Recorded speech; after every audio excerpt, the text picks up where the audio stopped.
Mungkin kita berpikir ini adalah tanaman yang biasa. Tapi ketika perlahan-lahan melihat ke bawah, wow, ternyata tanaman ini tumbuh dari sebuah ubi. Beberapa waktu yang lalu, ada jemaat yang memberikan kami ubi. Dan kami sudah memasaknya sebagian, kemudian tersisa 1 buah ubi yang tadi. Karena saya sudah kelupaan, ubi itu terbiarkan. Satu saat saya melihat, wow, yang spesial adalah ubi itu bertumbuh. Mulai keluar tunasnya, dan lama-lama daunnya semakin banyak dan semakin panjang, dan kami kemudian berencana untuk menanamnya kembali. Saya yakin ketika dia akan ditanam kembali, dia tidak hanya kembali menjadi 1, tapi dia akan menjadi lebih banyak lagi. Saudara, satu hal yang sangat indah, bahkan ubi yang sudah dituai pun, dia rindu untuk terus bertumbuh dan menghasilkan jumlah yang lebih banyak. Bagaimana dengan kita hari ini? Kita akan merenungkan bagian firman Tuhan yang sangat indah, yang diambil dalam 1 Korintus pasal yang ke-13, ayatnya yang ke-11. Saya akan bacakan buat setiap kita. 1 Korintus pasal yang ke-13, ayat yang ke-11. Ketika aku kanak-kanak, aku berkata-kata seperti kanak-kanak. Aku merasa seperti kanak-kanak. Aku berpikir seperti kanak-kanak. Sekarang, sesudah aku menjadi dewasa, aku meninggalkan sifat kanak-kanak itu. Saudara, kalau kita dulu flashback pada zaman masa kecil kita, bukankah engkau dan saya pernah melakukan hal ini?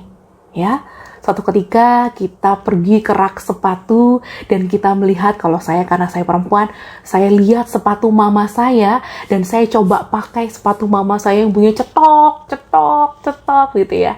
Ada satu sukacita, seolah-olah saya yang kecil dan tidak berharga ini ketika pakai cetak-cetok, pakai sepatu itu, seolah-olah saya sudah menjadi seorang wanita karir. Seperti mama saya yang saat itu adalah seorang guru. Mungkin saudara juga melakukan hal yang sama, bukan? Berlagak menggunakan jas ayah atau menggunakan barang milik orang tua kita supaya seolah-olah kita yang kecil ini dilihat lebih dewasa.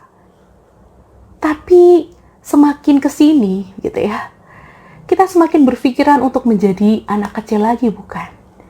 Ketika kita melihat mereka, ya anak kecil kerjaannya cuman main-main, nonton TV, begitu ya. Kalaupun belajar cuma belajarannya ringan, begitu ya.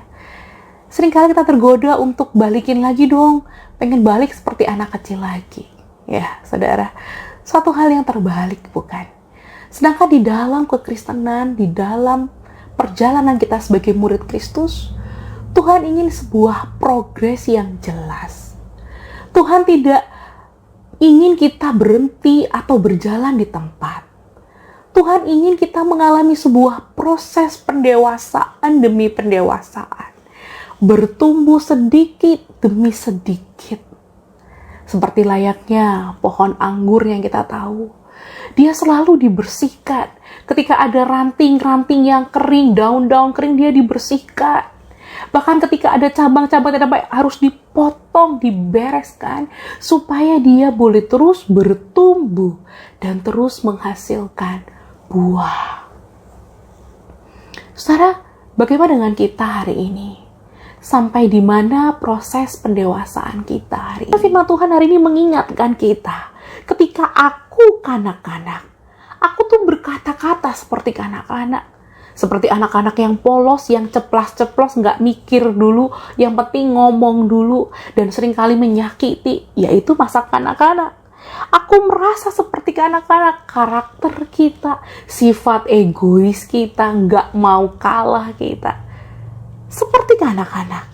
Dan bahkan dikatakan di sini, aku berpikir seperti kanak-kanak. Apa pikiran kanak-kanak? Seringkali pikiran kanak-kanak hanya memikirkan apa yang baik untuk dirinya, keuntungan untuk dia, tetapi bukan untuk orang lain. Tapi sini dilanjutkan, sekarang, sesudah aku menjadi dewasa, aku meninggalkan sifat kanak-kanak itu. Saudara, tahukah kita, ketika kita sudah di dalam Tuhan, Memang ada kalanya kita tergoda untuk jatuh di dalam dosa lama kita.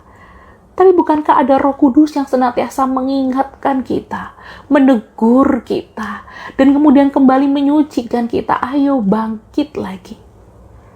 Kamu semakin dewasa, kamu bisa semakin bertumbuh, kamu bisa semakin berbuah, dan buahmu itu manis.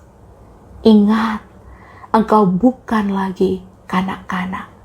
Jadi hiduplah, pikirlah, karakter seperti orang dewasa, bukan seperti orang kanak-kanak. Mari kita sama-sama berjuang. Saya pikir proses pandemik yang panjang ini Tuhan pakai untuk mendewasakan iman kita, supaya kita semakin mengandalkan Dia dan membutuhkan belas kasihan Tuhan, supaya proses pendewasaan kita itu berjalan dan progresnya terlihat jelas di dalam kehidupan kita. Kiranya Tuhan Yesus menolong kita.